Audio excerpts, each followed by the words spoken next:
Hi, my name's Anissa Jimenez, and for my exhibition project, I chose to create an EEX journal to go a little bit deeper into some of the big ideas that we've learned about this semester.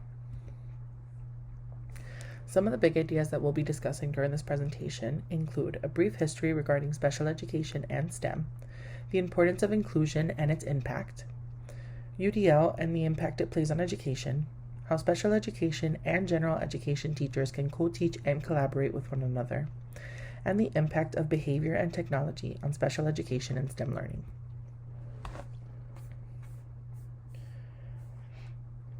In order to have a better understanding of the present, we first have to look at the past to see how far we've come. In the 1500s, people with special needs were treated very poorly and harshly. They were often locked up in institutions, tortured, burned as witches, believed to be demonic, and so much more. The 1800s found more people interested in working with individuals with disabilities. Dorothea Dix fought for better living conditions in institutions. The Perkins School for the Blind was opened, and what we now know as the AAIDD, American Association on Intellectual and Developmental Disabilities, was started. And in 1878, the first special education classes appeared in regular schools.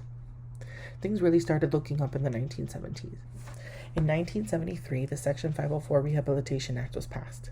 It was the first law that protected individuals with disabilities. Schools could not discriminate against students with disabilities if they were federally funded. In 1990, the Americans with Disabilities Act was passed, prohibiting discrimination against individuals with disabilities in the workplace and providing accommodations to those employees if needed. And in 2004, the government passed the Individuals with Disabilities Act. This act is currently known as the Every Student Succeeds Act. The act makes available a free, appropriate public education to eligible students with disabilities and ensures special education and related services to those students. Inclusion is extremely important in all classrooms. We already know that all learners, whether individuals with disabilities or not, are different and have different needs. Therefore, we need to keep that in mind when we are planning our lessons or decorating and organizing our classrooms. One of the best ways to build an inclusive classroom is by having a UDL classroom, or Universal Design of Learning. On the right-hand side of my journal, you can see that I have included the 3 principles of UDL. Each principle ties directly into creating an inclusive classroom. So here's the breakdown. Principle 1, or engagement, basically means engaging your students in your classroom. One of the ways that this can be done is by tying the content back to their interests. Principle 2, or representation, means representing the information in more than one way to include all learners. Remember that using your 5 senses during lessons offers various representations of the material while accommodating to all of your learners. And Principle 3, or action and expression, mean that you should allow students to express their work in different ways. Some examples include drawing pictures, creating videos, painting, creating a dance, singing a song, performing a poem, or creating an audio file. In order to have students feel connected to your class, you should include them as often as possible. Giving students choices or options can help to engage the students more and make learning a fun experience. And lastly, you can group your students intentionally to be inclusive. By this, I mean making each group diverse in abilities and knowledge.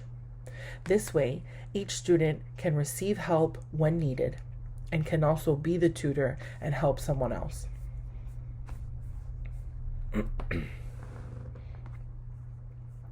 Universal Design for Learning has a positive impact on student STEM learning. The flexibility offered by UDL offers students with disabilities more access to STEM content. Because UDL focuses on engagement, representation, and action and expression, students are offered more variety to learn the content and submit their work. STEM lessons tend to be collaborative. With the inclusion of UDL, students can collaborate on assignments together and lessons while also being able to be creative. Yet another positive impact of UDL on STEM learning is that lessons are designed with all learners in mind. All learners are different, from how they take in the information to how they put it out. Having a UDL designed STEM lesson allows for all learners to learn and share in their own way. Special education teachers have specific certifications to work with students with disabilities. Therefore, collaborating with them when co-teaching can be a very positive experience for you and your students. Based on your students and their needs, you and your special education teacher can choose which one of these styles works best. Not only will this benefit your students, but it will also benefit you. You will be able to learn tips and tricks that work for them that can be used in your own classroom when working with these students.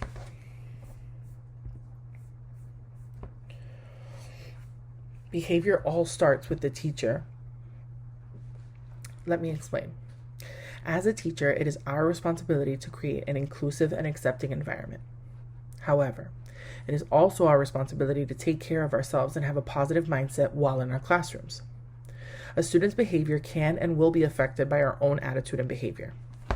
Additionally, negative and disruptive behaviors can have a negative impact on student learning as it gets them off task, disengaged, and unfocused. Some of the ways that we can assist our students who are having a tough day or need to calm down is to have various tools or sensory items available. You can also have a designated spot in your classroom for students or specific hand signals to make you aware that they are having a tough time. Creating these options with your students will not only help build relationships with them, but it will also allow them to feel comfortable and accepted with or without negative behaviors in your classroom. And lastly, technology is such a powerful tool. We're seeing it more and more in our schools every day. I know I use technology in my classroom throughout the day and have found so many fun, new, and unique tools to incorporate in my lessons. Some of the main pieces of technology I use often include animated timers, digital learning games such as Kahoot, Quizzes, or GimKit, digital classroom platforms like Canvas, and learning websites that have educational videos and songs to enhance student learning, like BrainPop and Vocabulary. All of these tools also tie back into creating an inclusive UDL classroom, as they offer so many options for students to learn the information and be able to show what they know. Thank you so much for listening to my presentation today. I hope you enjoyed watching the video.